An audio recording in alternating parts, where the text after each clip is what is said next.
Welcome back to Bible Study. This is our first Bible study lesson of 2023. And we're definitely glad that you have joined us today.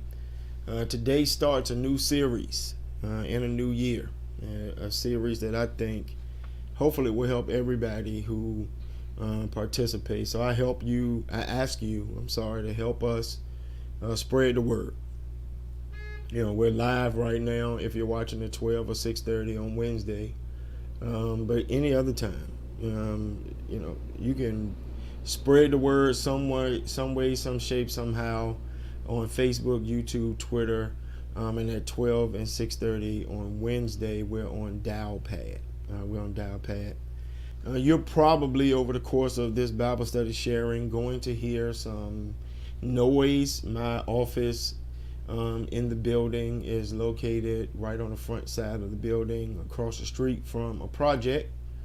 There's a 3-story apartment building that literally is being built a couple hundred feet from us right now. So you may hear some beep, beep, beep, beep from trucks that are working as we are preparing this Bible study. So don't get distracted by that. We're not. And I need you to stay focused with us. I shared in our church's e-newsletter last week that one of the more frequent sermon subjects that God has placed on my heart has been the sermon subject of forgiveness. Over the past 17 years, I've been led to preach on the topic at least once a year. Sometimes it's more than that. And those sermons are often the ones that I get the most comments about. People are calling or emailing or sending texts about it. Some say thank you. Some fight against some of my assertions and some of my beliefs. As humans, forgiving others can be difficult. As believers, it is what we are called to do. As humans, forgiving others can be difficult, but as believers, it is what we are called to do. So I'm glad that you're here. Because over the next couple of weeks, we're going to take a deep dive into the life of one of my favorite biblical characters, and maybe one of yours, as we consider the topic of forgiveness, or better yet, unforgiveness. Let's jump in. There are many books and Bible studies about forgiveness. Now, I'll be pulling from quite a few of them, I'm certain, over the next couple of weeks. But to start, I want to share this passage from Melissa Spoelstra's offering, and it's entitled Joseph, the Journey of Forgiveness. Do you ever find your mind replaying old tapes of wrongs done to you? Have you walked into a room, saw someone who has hurt you in some way, and wanted to walk the opposite or other direction and hope that the person did not see you? Maybe your pain runs deep from fresh wounds, or perhaps old scars leave a daily reminder of discomfort from the past. All of us know what it's like to feel betrayed by someone we trusted. Often it's a small breach, such as being overlooked, hearing a demeaning comment made about you, or being neglected in a time of need. Other times we've experienced lies or gossip that cut us to the core. Some of us have endured unspeakable pain through abuse or abandonment. Someone in your life has hurt you, whether he or she meant it. Sometimes we are the victim, while other times we are the perpetrator. When someone says words that cannot be taken away, behaves badly in moments of anger, or hurts us through action or inaction, we can find ourselves reeling from the blows. God knows the pain we cause each other and longs to help us learn to practice forgiveness. The author also goes on to say that she wrote the Bible study because she struggled to forgive. Even as a Christian who was aware of the Bible's warning about the dangers of unforgiveness. Yes, it's true. The consequences of holding on to the hurt inflicted by others can negatively impact the way we view God, impact the way we view ourselves, and impact the way that we view others. So if you've ever asked questions like these, how do I stop dwelling on things said or done to me? How do I tame my emotions or thought patterns in order to see my offender through God's eyes? Is it okay not to forgive? How can I forgive something that was abusive, murderous, or just plain evil? When will I stop having to re-forgive? Will I ever just be over it? Is there a difference between forgiveness and reconciliation? Can I forgive without reconciling the relationship? Does forgiveness mean that I allow others to keep hurting me without setting boundaries? If you've asked any of these questions, then this Bible study is for you. Because I think the answers to those questions are found in the first book of the Bible, specifically in Genesis, the last quarter of it, chapters 37 through 50. During this series, we'll talk about Joseph's dreams, about his betrayers, about his dysfunctional family, about the struggle to forgive, and journey toward reconciliation. There's a whole lot of drama that we will uncover. But underneath, I believe that we will find truths that can help us in our own situations. So, where are you today? Number one, somebody watching may understand the need to forgive, but are looking for God's help and guidance as you struggle to find peace in letting go of wrongs done to you. If that's you through this study, I hope you know that God is aware of your pain and God wants to free you from the chains of unforgiveness and bitterness. God wants to use the very things intended to hurt you for your benefit. My brothers and my sisters, God can use even our most painful circumstances as a source of blessing in our lives. Where are you? Maybe you're here. Number two, considering logging off because you think, I don't really have anyone to forgive right now, which is a great place to be in, but I encourage you to stay with me. Because while we are not always working through a betrayal or hurt, we do rub shoulders with other people. People at work, at home, in churches, at community centers, or in our communities. Even if you can't relate with the need to forgive at this moment, God might want to prepare you and grow you for future opportunities to forgive. Where are you today? Maybe you're here. Number three, you can be a part of a group that has always come to do the hard work of forgiveness. But I want you to be aware that as we delve into Joseph's story and are asked to consider what wrongs have been done to us personally, you might find some pain resurfacing. As Melissa puts it, it could be that you have completely forgiven someone, but simply remembering the situation brings up hurtful memories. Be clear that the resurfacing of pain doesn't mean we have not forgiven. It indicates that our memories include emotions as well as facts. In her book, Forgiving What You Can't Forget, Lisa Torsk teaches that forgiveness is both a choice and a process.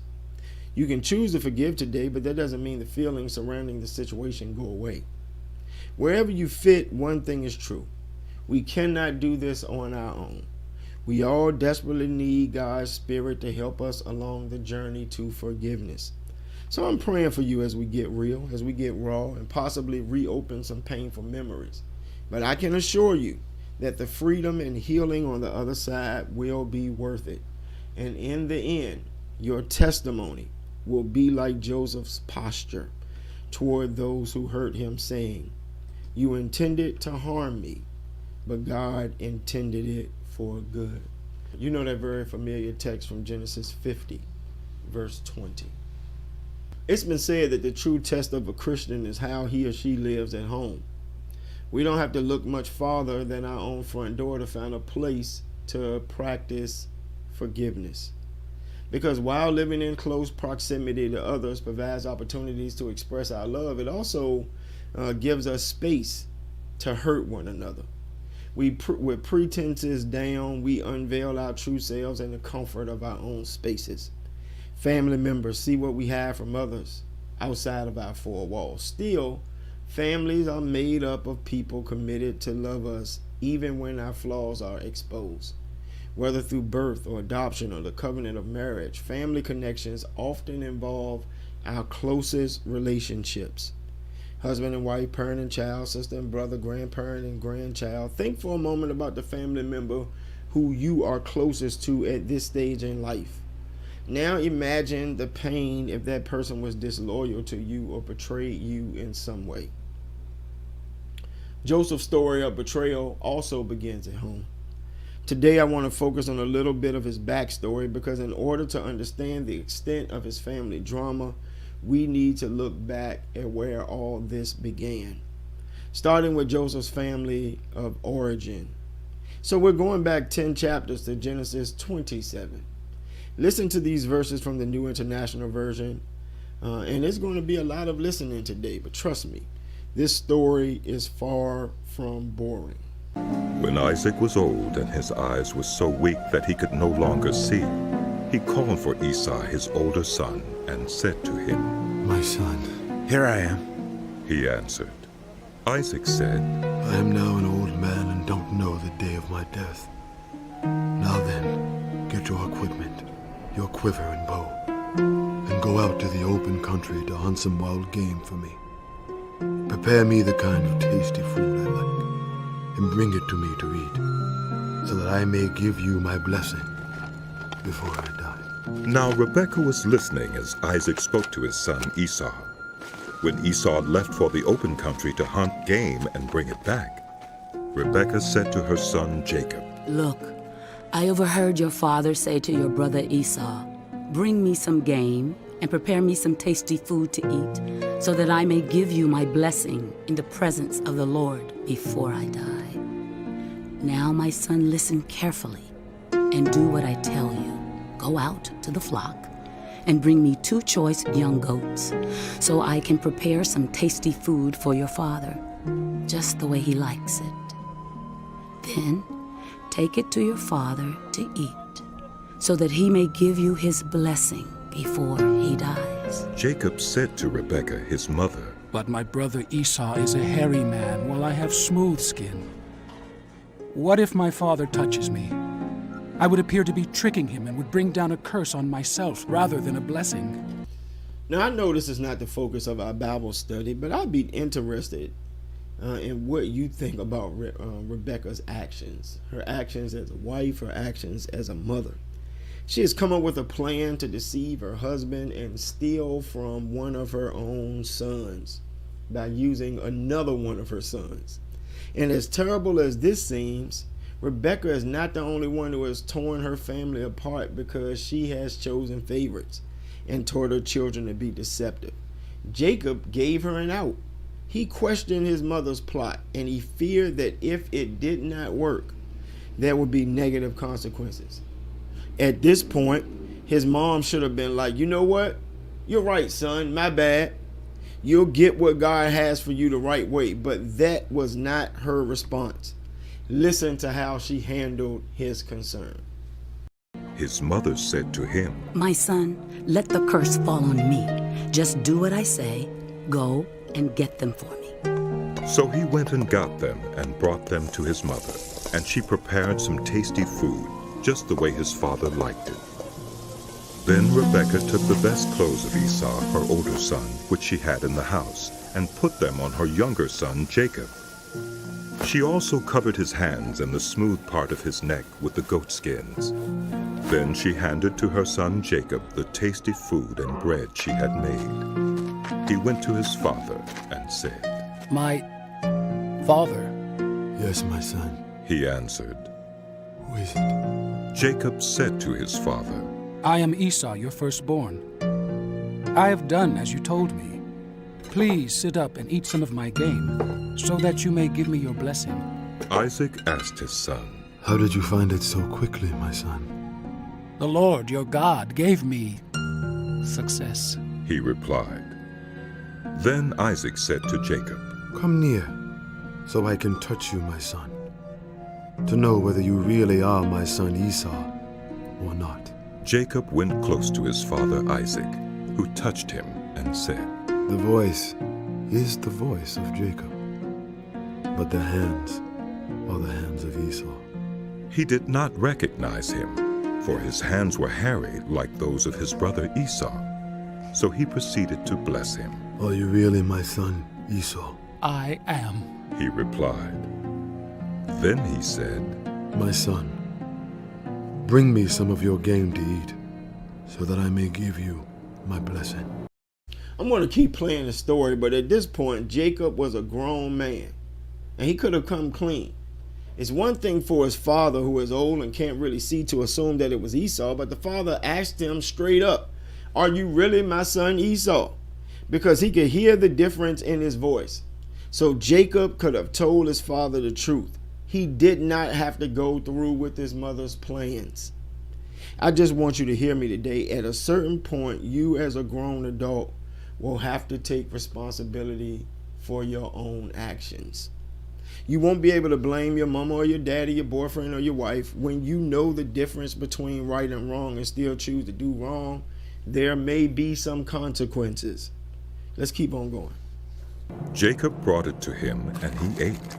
And he brought some wine, and he drank. Then his father Isaac said to him, "Come here, my son, and kiss me." So he went to him and kissed him. When Isaac caught the smell of his clothes, he blessed him and said, The smell of my son is like the smell of a field that the Lord has blessed. May God give you of heaven's dew and of earth's richness, an abundance of grain and new wine. May nations serve you and peoples bow down to you. Be Lord over your brothers, and may the sons of your mother bow down to you. May those who curse you be cursed, and those who bless you be blessed. After Isaac finished blessing him, and Jacob had scarcely left his father's presence, his brother Esau came in from hunting. He too prepared some tasty food and brought it to his father. Then he said to him, My father, please sit up and eat some of my game, so that you may give me your blessing. His father Isaac asked him, Who are you? I am your son, He answered. your firstborn, Esau. Isaac trembled violently and said, Who was it then that hunted game and brought it to me? I ate it just before you came, and I blessed him. And indeed he will be blessed.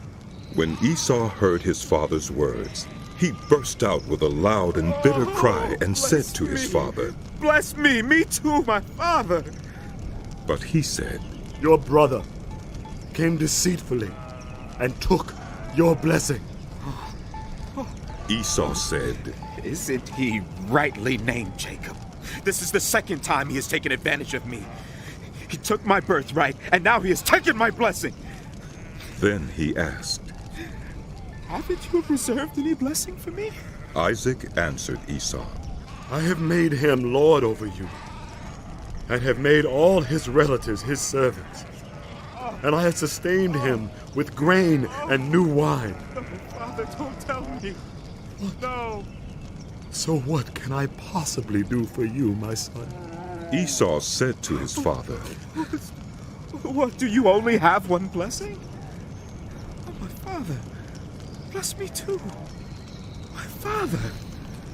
Then Esau wept aloud. If you want to know what Esau was talking about when he said Jacob's name was accurate, that's because Jacob's name meant trickster. And this was not the first time Jacob had taken advantage of his older brother. To read more about the birthright episode, go check out Genesis 25. I feel for Esau. This brother had done what the father had asked of him. He did not know that his own mother was plotting against him. Now, to be clear, the Bible mentioned earlier that each parent had a favorite. So Isaac was also a part of the problem. And I'm bringing this up because for anybody with children or grandchildren watching, please know that the young people entrusted in your care can tell when you have a favorite. You may think you're doing a good job on the surface, treating them equally, but they can feel it. They can see the tiny differences in how you say their names or get aggravated at things that they do, but not their siblings or their cousins. And I want you to keep this in mind as we continue to study Joseph, his brothers, and forgiveness, because sometimes the adults unknowingly pit the kids against each other. We've got a few more verses to go. His father Isaac answered him, Your dwelling will be away from the earth's richness, away from the dew of heaven above. You will live by the sword, and you will serve your brother. But when you grow restless, you will throw his yoke from off your neck. Esau held a grudge against Jacob because of the blessing his father had given him. He said to himself, "The days of mourning for my father are near. Then I will kill my brother Jacob." When Rebekah was told what her older son Esau had said, she sent for her younger son Jacob and said to him, Your brother Esau is planning to avenge himself by killing you. Now then, my son, do what I say. Flee at once to my brother Laban in Haran. Stay with him for a while until your brother's fury subsides. When your brother is no longer angry with you and forgets what you did to him, I'll send word for you to come back from there. Why should I lose both of you in one day? Let me just say this. Rebekah was a lot. I mean, she impacted this story tremendously. Her actions alone probably fueled this situation more than it would have ever been fueled. So Rebekah probably is not on my top list of favorite biblical characters. As Genesis 27 ends with the cliffhanger of Esau angrily plotting his brother's death, the next chapter begins with Isaac blessing Jacob before instructing him to go to the area where his uncle Laban lives and take one of his cousins as a wife, and warned him not to marry a Canaanite woman. Well, the text says that Esau heard this and realized that both of his wives were Canaanite women. Some commentaries believe that in an attempt to win his parents' approval and possibly a last-ditch effort to get his blessing, he goes out to Uncle Ishmael and marries one of his cousins. But it was too late. I don't have time to talk about how some of us who are well into our 30s and 40s and 50s are still making decisions trying to win our parents' love, trying to win our parents' attention and approval.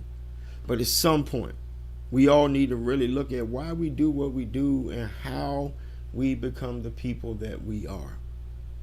We're getting to Joseph's story and forgiveness, but I don't want you to miss these preliminary points with his parents. Genesis 29 begins with Jacob arriving in the land of the eastern people. He comes upon a well and begins to talk to the shepherds. He asks if they knew his uncle Laban. They said yes. As a matter of fact, here comes his daughter Rachel with the sheep. When Jacob first meets Rachel, it says he kissed her and began to weep aloud. He lets her know that he's family. He connects with his uncle and begins to stay at their home. After a month, Laban approaches Jacob and asks what he thinks an appropriate wage would be. Well, Jacob was in love with Rachel, so he offered this: I'll work for 7 years in return for your youngest daughter, Rachel. True to his word, Jacob worked for Laban for 7 years in order to pay the bride price so that he could marry Rachel.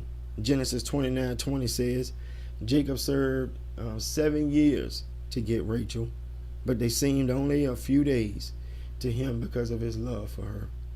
That sounds really sweet, but you probably remember what happened next in the drama. The Bible says that on that day, or on the day of their marriage, Jacob was tricked at the altar, waking up in the morning to find Rachel's older sister Leah under the wedding veils. Commentaries describe Leah as the one attractive sister.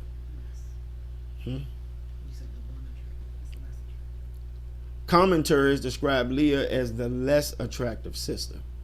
One translation puts it this way: there was no sparkle in Leah's eyes, but Rachel had a beautiful figure and a lovely face. When Jacob expressed his unhappiness over being tricked into marrying the sister with weak eyes, he was eventually given Rachel as well, but he had to promise to work for Laban for 7 more years. Finally, the two who would become Joseph's parents are joined in holy matrimony. But there was some drama getting to the birth. Listen to a few verses starting at the end of chapter 29 and going into chapter 30. When the Lord saw that Leah was not loved, he enabled her to conceive, but Rachel remained childless. Leah became pregnant and gave birth to a son. She named him Reuben, for she said, "It is because the Lord has seen my misery. Surely my husband will love me now." She conceived again, and when she gave birth to a son, she said, "Because the Lord heard that I am not loved, he gave me this one too." So she named him Simeon. Again she conceived, and when she gave birth to a son, she said, "Now at last my husband will become attached to me, because I have borne him 3 sons." So he was named Levi. She conceived again, and when she gave birth to a son, she said, "This time I will praise the Lord." So she named him Judah. Then she stopped having children. When Rachel saw that she was not bearing Jacob any children, she became jealous of her sister. So she said to Jacob, "Give me children, or I'll die." Jacob became angry with her and said, Am I in the place of God, who has kept you from having children? Then she said, "Here is Bilhah, my servant. Sleep with her so that she can bear children for me, and I too can build a family through her." So she gave him her servant Bilhah as a wife. Jacob slept with her, and she became pregnant and bore him a son. Then Rachel said, God has vindicated me. He has listened to my plea and given me a son. Because of this, she named him Dan. Rachel's servant Bilhah conceived again and bore Jacob a second son. Then Rachel said, I have had a great struggle with my sister, and I have won. So she named him Naphtali.